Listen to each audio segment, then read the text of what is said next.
حضرت جعفر بن ابی طالب نبی کریم صلی اللہ علیہ وسلم کے چچا زاد بھائی اور حضرت علی رضی اللہ تعالی عنہ کے بھائی تھے۔ یہ نبی کریم صلی اللہ علیہ وسلم کو نہایت محبوب تھے، اور یہی وہ صحابی ہیں جنہوں نے ہجرت حبشہ کے دوران نجاشی کے دربار میں کھڑے ہو کر قریش مکہ کے پروپیگنڈوں کا جواب دیا تھا۔ غزوہ خیبر کے موقع پر یہ واپس تشریف لائے تھے۔ یہ مکی زندگی میں حبشہ چلے گئے، ادھر باقی مسلمانوں نے مدینہ ہجرت کی، اور ایک طویل زمانہ گزارنے کے بعد جب مسلمانوں نے خیبر کو فتح کیا تو اس دوران حضرت جعفر رضی اللہ تعالی عنہ اپنے دیگر ہمراہیوں کے ساتھ حبشہ سے واپس مدینہ منورہ پہنچ گئے۔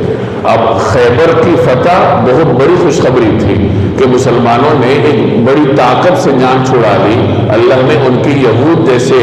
شرپسند دشمن سے جان چھڑوا لی۔ لیکن حضرت جعفر کی تشریف آوری بھی ایک بڑی خوشی تھی، اور آپ صلی اللہ علیہ وسلم نے اس موقع پہ ارشاد فرمایا کہ میرے لیے یہ بیان کرنا مشکل ہے کہ مجھے ان دونوں واقعات میں سے کس سے زیادہ خوشی ہوئی ہے، خیبر کی فتح میرے لیے بڑی خوشی ہے یا جعفر کی آمد میرے لیے بڑی خوشی ہے۔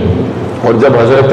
جعفر غزوہ موتا میں شہید ہوئے تو آپ صلی اللہ علیہ وسلم ان کے گھر تشریف لے گئے، اور ان کے گھر جا کے ارشاد فرمایا کہ میرے بھائی کے بیٹوں کو میرے سامنے لاؤ۔ چنانچہ ان کی اہلیہ نے